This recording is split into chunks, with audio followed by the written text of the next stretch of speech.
Buenas noches. ¿Cómo Buenas están? noches. Yo, Sara, Mercedes.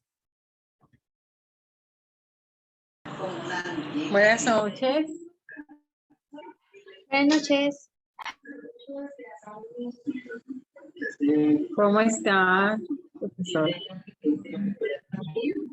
¿Qué más? ¿Qué más? ¿Cómo están? Buenas noches. Dios los bendiga. Profesora y profesor, ¿cómo están? Bien, gracias. Aquí tomando agüita en el intermedio. Agüita de coco. Agüita de coco. Si vieron el mensaje que les envié, porque yo programé y la programación venía a manchas de todo el semestre.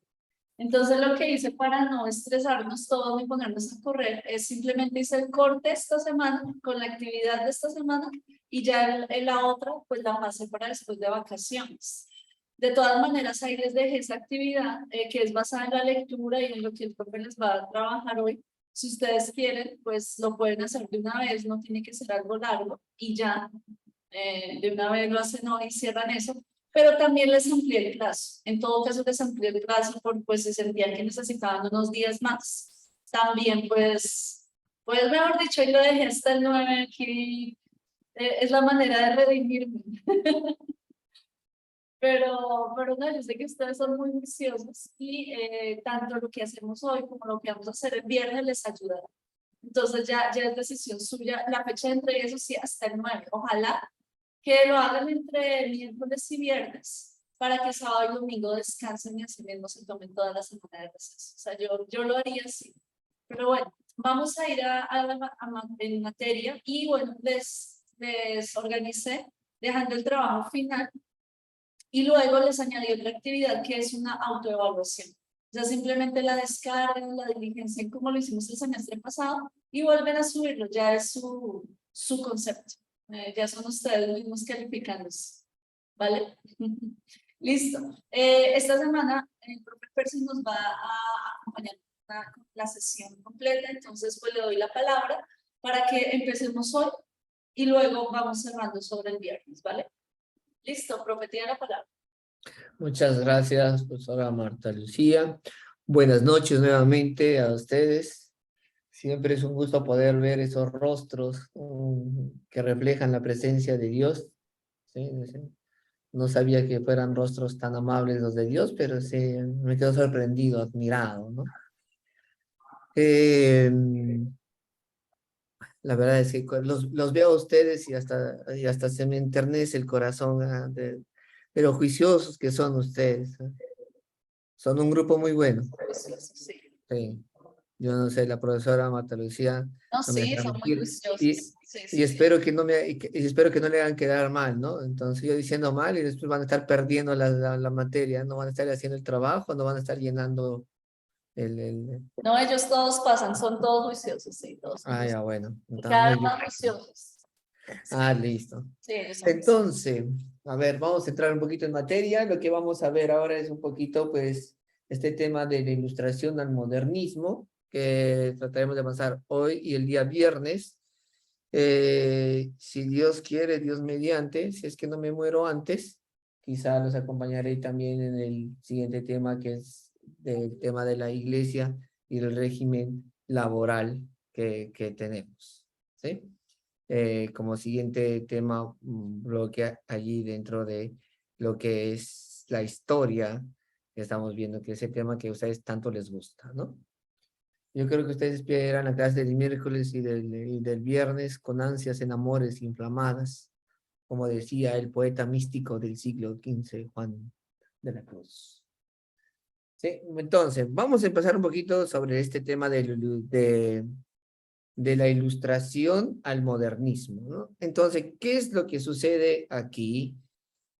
Vamos a darnos cuenta. A ver, ¿qué recuerdan ustedes de la época de la ilustración? ¿Y qué recuerdan ustedes de la época del modernismo?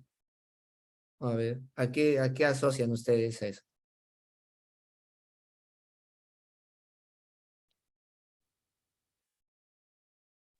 Buenas noches.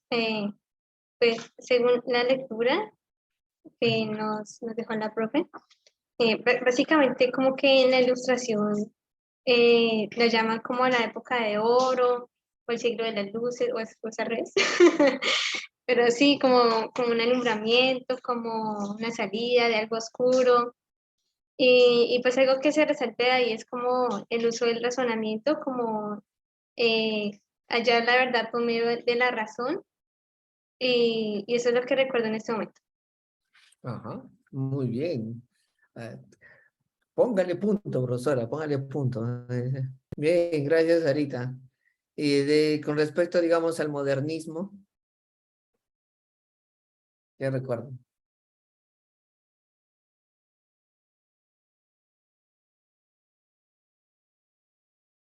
Entonces, recuerden el colegio.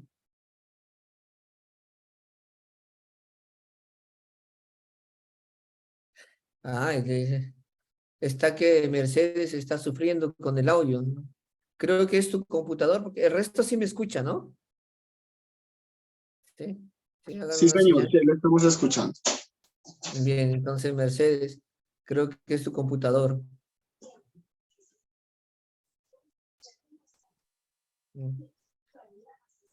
¿Ve? Bueno, ahora sí, Mercedes, ¿escuchas? No escucha, creo que no escucha. Vamos a ver si podemos ayudarle con su problema. Sora Marta. Mercedes dice que no nos escucha. Ahora creo que también se quedó congelada. Si le puedes mandar un mensajito que reinicie en todo caso su equipo y ya. ¿Sí? Mientras tanto vamos a ir avanzando un poquito. Bien. No sé si te lea por allí o le escribes al chat privado si es que lo tienes, del grupo de WhatsApp o algo, por favor. Es que además le- a ellos, a ellos. Y sí, escribírselo, intenta por el celular y apagar el compu. Bueno, pero sí, ellos a ella le escriben ahorita al momento. sí, listo, por favor, háganos el favor, para que no nos Vale, perdamos. pues sí, dale, pues. Entonces, les decía, vamos a pasar esta es como una época de transición, ¿ya? Entre lo que es la ilustración, que ya lo decía pues Sarita, que es toda esa cuestión donde prima el razonamiento, entonces empiezan los grandes autores como Descartes y compañía limitada, se va poniendo pues relegando a la fe porque dicen que la fe no tiene nada de ciencia y entonces el empirismo práctico de Hume y de todos los demás, o sea, va primando en esta época, ¿ya? Después nos damos cuenta de que con esto trae una serie de consecuencias, no solamente para el pensamiento filosófico, sino también para la iglesia y la relación que existe con la iglesia, que va a dar paso luego al modernismo. Sí, el modernismo, ¿qué se acuerdan de la época moderna? A ver, ya les decía, ¿qué se acuerdan de la época moderna? La Sí, profe, industrialización. La industrialización, ajá, también se caracterizó por una corriente artística y literaria. ajá, sí. Está ahí, hay grandes pintores, ¿no? Y también a través de la música, también están allí. También está ya pues, el ferrocarril y ya todas esas cuestiones que nos van a llevar pues, a partir del siglo XIX, ¿no? Entonces, lo que sucede aquí, lo que vamos a ver a continuación es de ese paso de la ilustración al modernismo. Y cómo este par de siglos, y sobre todo el siglo XVIII, estuvo muy marcado por algunas cosas que verdaderamente nos llevaron vamos a decir, a veces a cerrarnos y otras veces a cuestionarnos un poco más de lo normal, pero que también sirvió para bien. Entonces, En este punto vamos a ver tres aspectos, ¿ya? El primero, la ilustración y sus reformas, que es lo que trajo. Como segundo momento, veremos pues como un acontecimiento también que me parece muy marcado, la supresión de la compañía de Jesús, ¿sí? O que va unido a este campo de las reformas.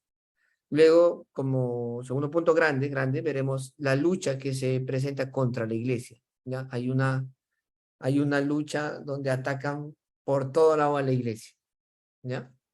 Y finalmente terminaremos con lo que se conoce como el Congreso de Viena. Hoy, pues simplemente empezaremos con lo que es este paso de la ilustración de sus reformas hasta el viernes que terminaremos con lo que es el Congreso de Viena, ¿sí?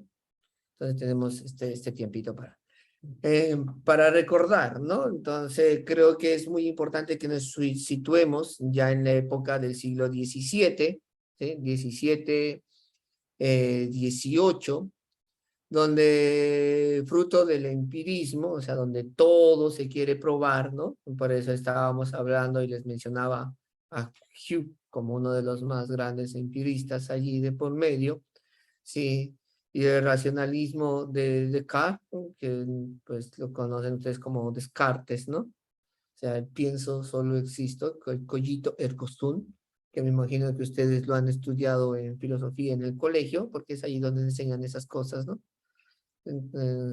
Sí, ¿no? Les han enseñado eso en el colegio, ¿no? Díganme, sí. Háblenme, si no, para denunciarlos a su profesor, díganme en qué colegio han estudiado, ¿no? O sea, son cosas que se tienen que haber visto ahí, ¿no? Estos sistemas, vamos a decirlos, pues que está el empirismo y el racionalismo, que además constituyen criterios de verdad, son los que van a marcar también esta época de la Ilustración, ¿no?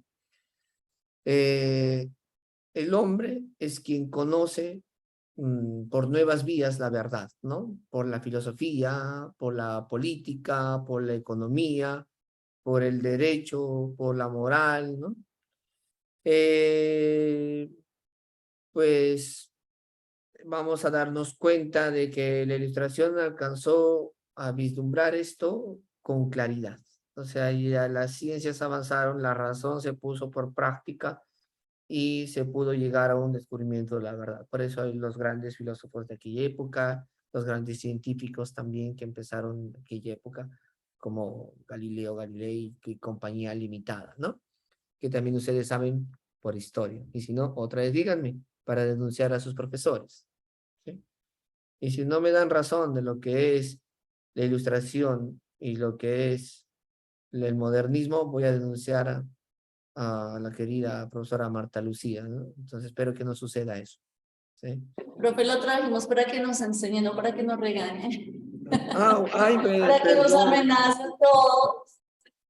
Es que los veía como tan asustados, entonces perdón, ¿no? Se me fue, ¿no? Entonces ya. Bien, entonces, regresando, vamos a darnos cuenta de que esto, las características propias de lo que está viviéndose en la Ilustración es que la norma única prácticamente es la razón, ¿sí? Como el vehículo absoluto para llegar a la verdad, ¿sí? Que tiene que estar independiente de cualquier, o sea, la verdad en sí mismo. Pero como no estamos en clases de filosofía, yo no les voy a explicar qué es la verdad. Y como a ustedes les gusta ser muy piadosos, o sea, quédense con lo que dice la Biblia, que dice, yo soy el camino, la verdad y la vida, ¿no? Entonces, quédense con eso. Entonces, pero mientras tanto, o sea, hay un cambio dentro del avance de la historia, ¿no? Que también va a tener que ver con afianzar la naturaleza humana por sí misma, ¿no? Y encontrar la felicidad en la verdad y el bien. Y para eso no necesito tener a Dios en mi vida, ¿sí? Entonces, yo para andar en la verdad y para hacer el bien, no necesito creer, ¿sí? Entonces va a ser uno de los postulados de esta época. Por eso es que van a desplazar mucho pues la parte también de la religión. Cuando hablemos de los jesuitas vamos a dar cuenta que estos hombres intervinieron mucho y también les costó la vida por eso, ¿no? Pero bueno, por eso se conoce a esto, como ya lo decía también Sara, a la edad de oro, al siglo de las luces, al siglo de la razón, ¿no? Que ya lo mencionaba, ¿no? Estas características fueron aplicadas por los ilustrados, pues en religión, la religión queda totalmente reducida, o sea, a un deísmo. Aquel que cree en Dios es un retrasado, ¿no? También se empieza a aparecer pues la razón y la voluntad en lo que se lleva a la pedagogía, a la economía, a la política, ¿no? Y con ello también aparecen los principios ilustrados que se encuentran pues en varias obras que tienen como nota común vamos a decir, un rasgo anticlerical, ¿no? De todas formas, miren, vamos a repasar 3 obras, vamos a hacer mención de 3 obras que ustedes en la lectura también van a encontrar. Una que se llama Pablo y Virginia, ¿sí? Esta obra es muy interesante, es de Bernardin de Saint-Exupéry, es un francés, pero ¿qué es lo que habla, no? Habla en esta obra de un romance de 2 jóvenes que se aman, ¿no? Virginia debe partir para ser educada en Francia y por no soportar la artificial vida que recibe, retorna a su patria, pero muere en un naufragio por no aceptar, debido a lo puritana de su educación recibida, la ayuda de un marinero. ¿Sí? La conclusión de esta historia es clara. La sociedad corrompe y por ello es necesario regresar a la felicidad natural. ¿Sí? Y con ello también el mensaje está por detrás, ¿no? O sea, una formación puritana asociada a la parte religiosa, ¿no? No me puedes tocar, un varón no puede tocar a una mujer, ¿sí? Entonces decide o prefiere morir y no llegar a los brazos de su amado, ¿no? Entonces, ese mensaje que está por detrás, habría que interpretarlo, leerlo, y son obras que van saliendo y que va haciendo, vamos a decir, de dominio del pueblo, ¿sí? La segunda obra son cartas persas, ¿sí? De un autor que se llama Charles de Secondat, ¿sí? El barón de Montesquieu. O como dirían los franceses, Montesquieu, como diría Kettler, no lo sabemos, ¿no? Kettler es compañero nuestro, un francés, bueno, es haitiano, pero de habla francesa, ¿no? Entonces nos corregiría la pronunciación. Pero como estamos en Latinoamérica, podemos pronunciar como queramos. Mientras no nos escuchen los franceses, porque si no se van a escandalizar con nuestra pronunciación, ¿no? Entonces, esta obra también publicada en los años 1700 y tanto, cuenta la historia de un noble que deja su patria y viaja por toda Europa, ¿no? Desde donde escribe a sus amigos sobre el despotismo, los prejuicios, la corrupción del clero, la irracionalidad de los dogmas, etcétera, ¿no? Y además critica, pues, la religión, ¿no? Y golpea los dogmas cristianos, como la Trinidad, la Eucaristía, y entre otros, ¿no? Entonces es interesante porque este autor, a estilo de novela, va narrando todas unas críticas contra la iglesia, ¿sí? No solamente contra la iglesia católica, sino contra la iglesia en general, porque vamos a darnos cuenta de que mm, los cuáqueros, por ejemplo, son mucho más conservadores, ¿no? Eh, que los mismos calvinistas o los luteranos, ¿no? Entonces, es una crítica a la religión en sí misma, ¿ya? No solamente a la iglesia, sino a la religión en sí misma. Luego está otra obra que se llama Cándido, ¿sí? Que es publicada también por esa década, o 10 años más tarde, que es un romance satírico que narra las amargas experiencias de Cándido por seguir las enseñanzas de su maestro, para quien todo tiene una razón suficiente.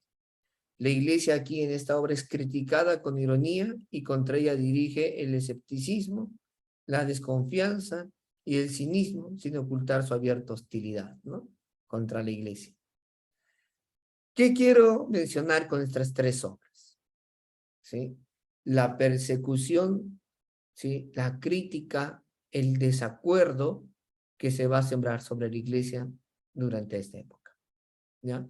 Y que esto van a ser no solamente en los grupos de intelectuales, sino que va a ir llegando al pueblo, ¿ya? Va a ser distribuido en el pueblo a través de ciertas historias, ¿no? Entonces, desde allí vamos a darnos cuenta de que hay unas reformas en el siglo XVIII, ¿no?, que son producto de esta ilustración, la cual se revela como un movimiento eficaz de compleja naturaleza, con aspectos teóricos, pero también prácticos, ¿no?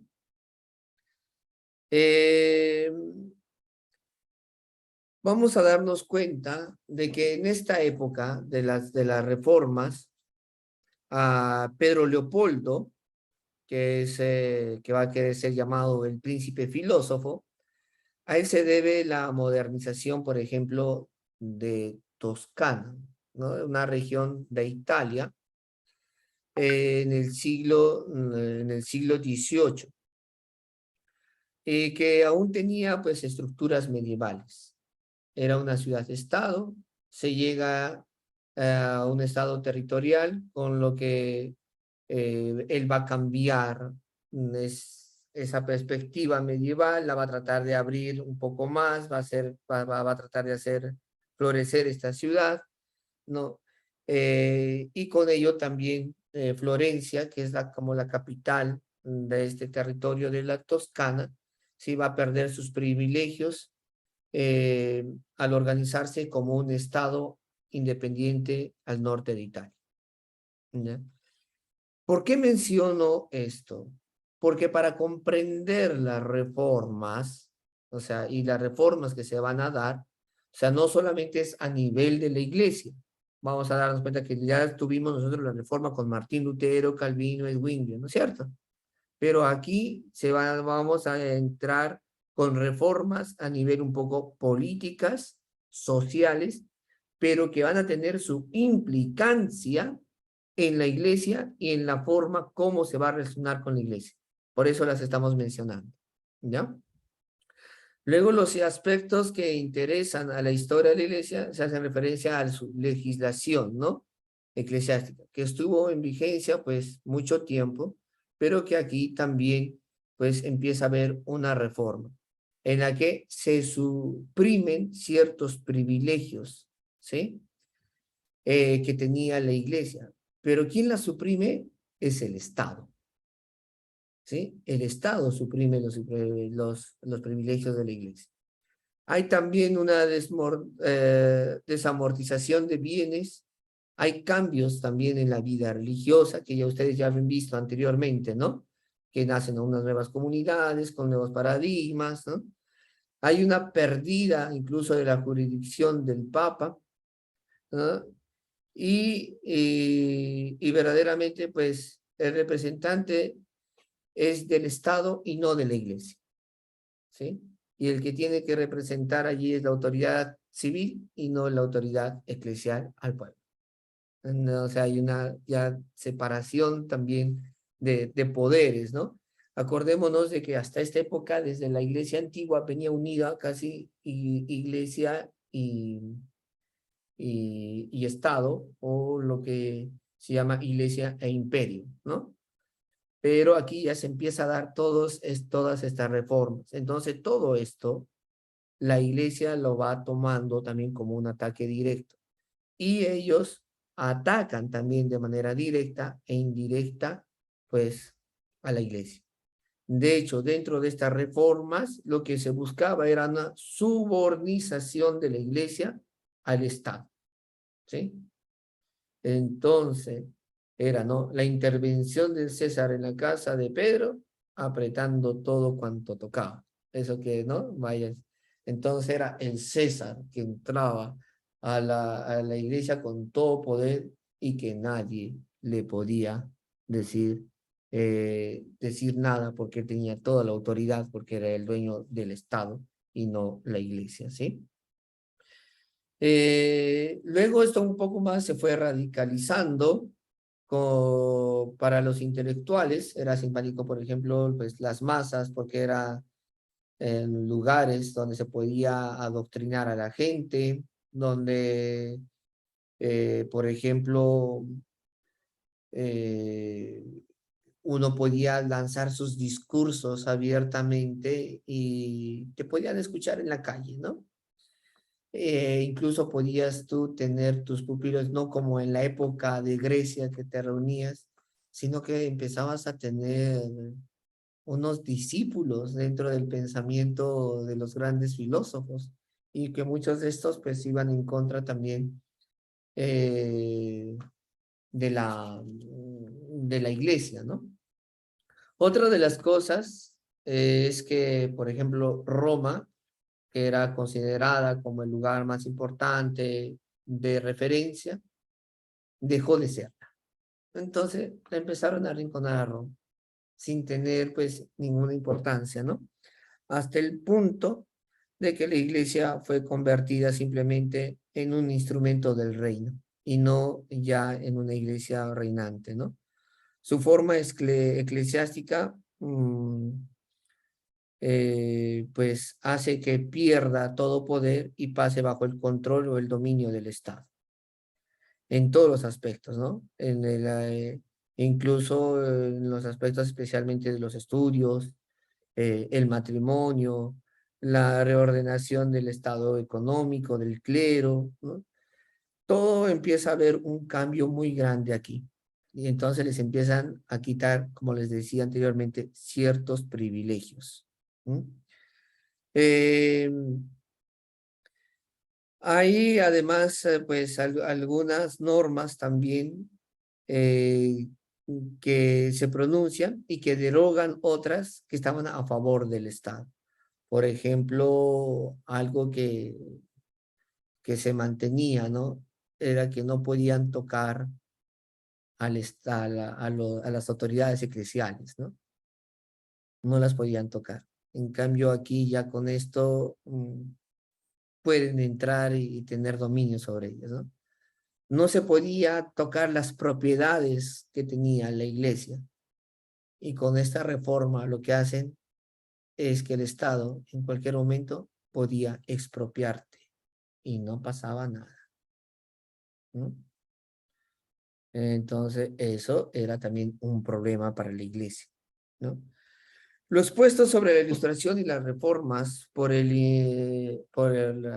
ilustraciones inspiradas conduce a afirmar que esto, frente a un progreso civil y social del cual está ausente toda inspiración eclesiástica. Entonces, vamos a progresar, vamos a ver, vamos hacia adelante, pero sin contar para la iglesia para nada, ¿sí? Entonces hay una completa separación entre iglesia y Estado. La iglesia se convierte en el enemigo del Estado, ¿no? Que solo la iglesia es capaz de decir verdades a medias, no más, ¿sí? En cambio, los cambios positivos se dan en la educación, en el comercio, en la agricultura, dentro de esta reforma, ¿no? Porque vamos a darnos cuenta de que es por primera vez 5 siglos después, o 6 siglos después, que el Estado se va a preocupar por la educación. Hasta antes estaba toda la educación en manos de la iglesia, ¿sí? Entonces, quizá como algo bueno dentro de estas reformas que se fueron dando, ¿no? En torno al comercio y la agricultura, también fueron dándose unos espacios, al igual que la industria textil, para que el Estado pudiera darles facilidades para que pudieran vender sus productos, comercializar. De hecho, pues aquí va a tener un gran auge también nuevamente el puerto de Venecia. Ustedes conocerán Venecia, ¿no? No estamos hablando de Venecia, Cundinamarca, sino de Venecia, al norte de Italia, ese campo que abre para... Venecia es Cundinamarca, ¿no? ¿Sí? Dije, sí, yo creo que sí. Sí, todavía me acuerdo de geografía colombiana. ¿Sí? Entonces, sabían, ¿no? Bueno, no, aunque Cundinamarca no tiene tantos municipios como Antioquia y Boyacá, ¿no? Que son los dos departamentos que más municipios tienen. Pasan los 120, si no me equivoco, ¿no? Ustedes se conocerán muchísimos de ellos porque vive en Colombia y viaja por ellas, ¿no? Bueno, en todo caso, ¿sí? En Venecia, no Cundinamarca, sino Venecia al norte de Italia, es uno de los puertos más importantes que se abre negocio y paso para la comercialización de telas y todo hacia Oriente. ¿Ya? Se va a convertir en un puerto. Entonces, Europa se va abriendo también al comercio, no solamente a nivel del estado particular, sino a nivel de otros estados, ¿no? Los cambios, esos que acabo de mencionar, podríamos llamarlos positivos, pero también hay algunos cambios que no son tan positivos, o les vamos a llamar un poco negativos, ¿no? Como es la supresión de algunas leyes, la capacidad para demoler algunas cosas que hace referencia a la iglesia, el rompimiento entre jóvenes y ancianos, porque por ejemplo, empieza a haber ya una lucha incluso ideológica, ¿no? Antes los ancianos eran la sabiduría del pueblo, ¿no? Los respetados.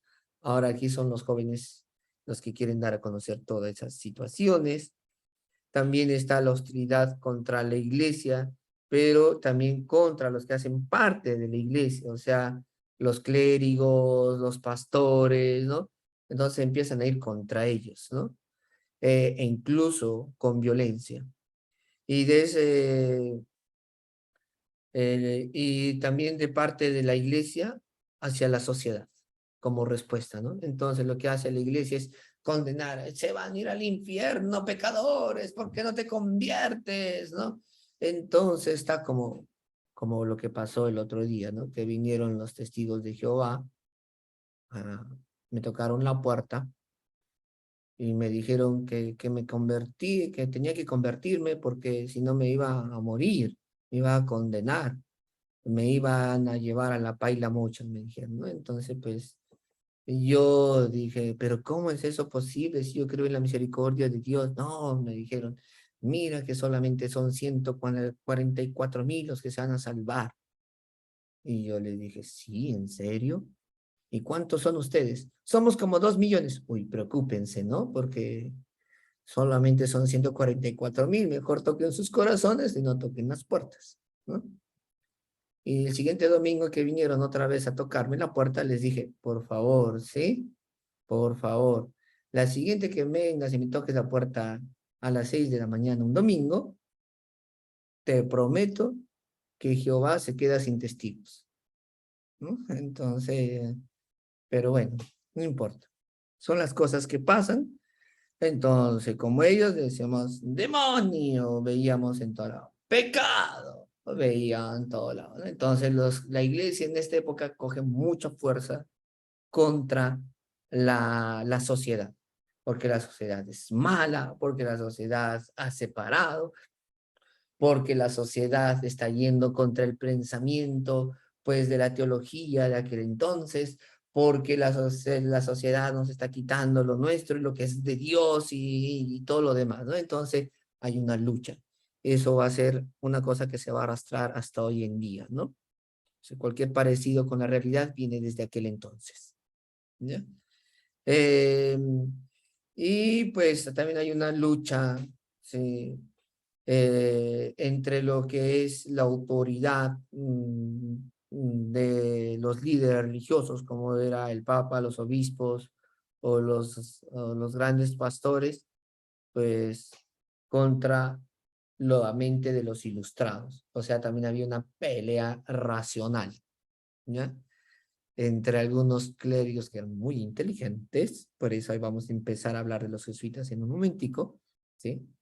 Y pues los otros pensadores grandes que también estaban con un pensamiento anticlerical o antirreligioso, ¿no? Esto no se puede, en este contexto no se puede pues ignorar todas estas cosas, pero que también habría que anunciar de que la iglesia, otra vez repito, pierde ciertos privilegios, ¿no?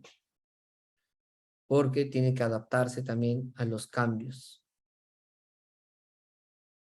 Va a haber disputas internas, ¿sí? Incluso a nivel interno de la iglesia, ¿no? Porque hay quienes van a estar a favor de cambiar estas situaciones, ¿sí? Y de actualizarse, y otros que no. Entonces se van a discutir temas como la gracia, la casuística, la cultura, la sociedad, ¿no? El laicado, y que lo que a la hora de la verdad es, pues van a ir también quizá afianzando en el pensamiento de la ilustración la existencia de Dios, ¿no? O sea, yo también siendo clérigo, soy capaz de pensar, soy capaz de razonar, y soy capaz de entrar en diálogo y discusión con estas cosas.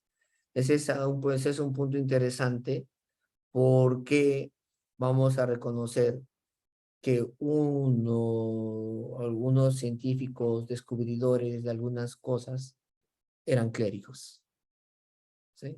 Eran clérigos.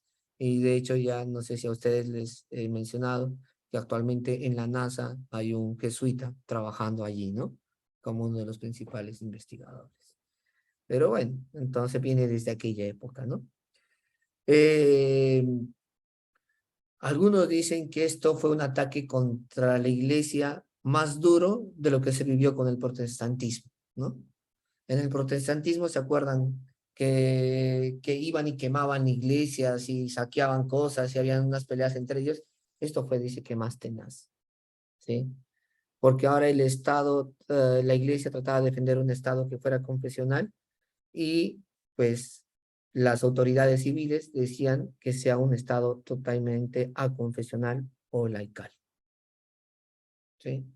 Y miren que estas ideas las estamos hoy en día nuevamente reavivando, ¿no?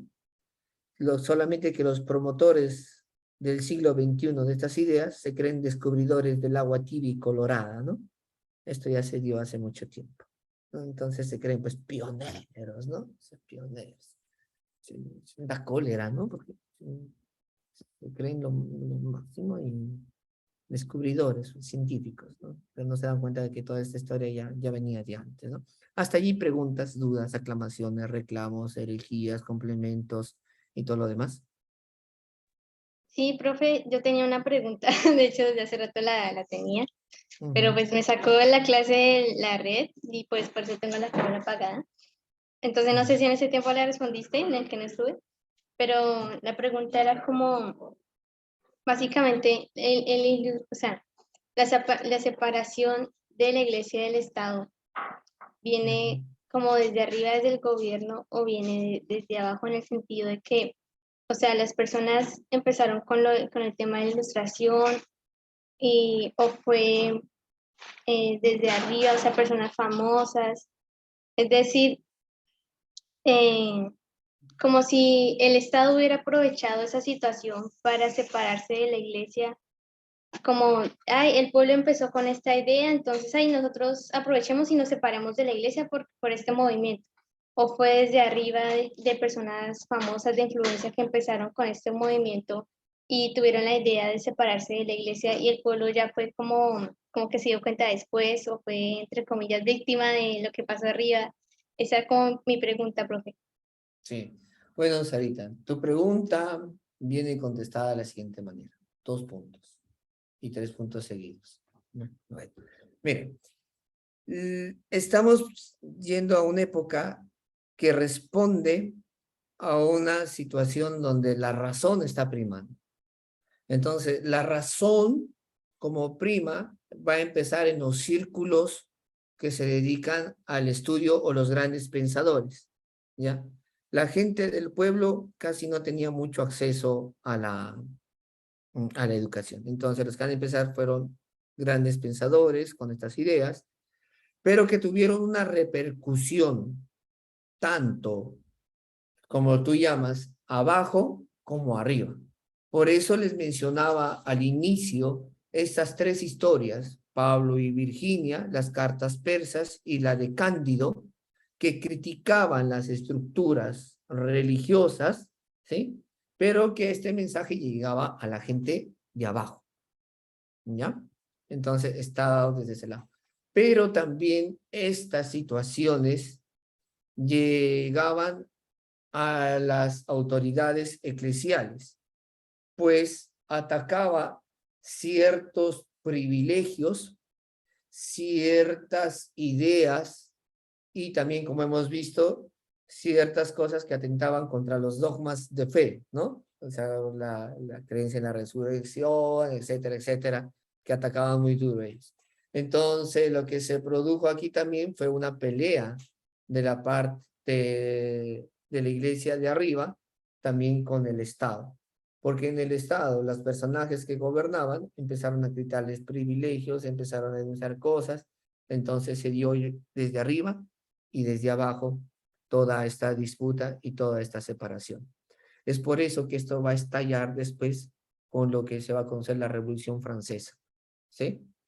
Y además, como les terminaba pues diciendo ahorita antes de pasar al siguiente punto, que es la represión de la Compañía de Jesús, que se dio ya una discusión, ¿sí? Entre los grandes pensadores, incluso dentro de la iglesia, y de los pensadores de la iglesia con los pensadores que eran totalmente ateos, vamos a decirlo, ya en diálogos más elevados y científicos, vamos a decirlo, ¿sí? Entonces, se dio, creo que en todos los niveles se dio esta separación.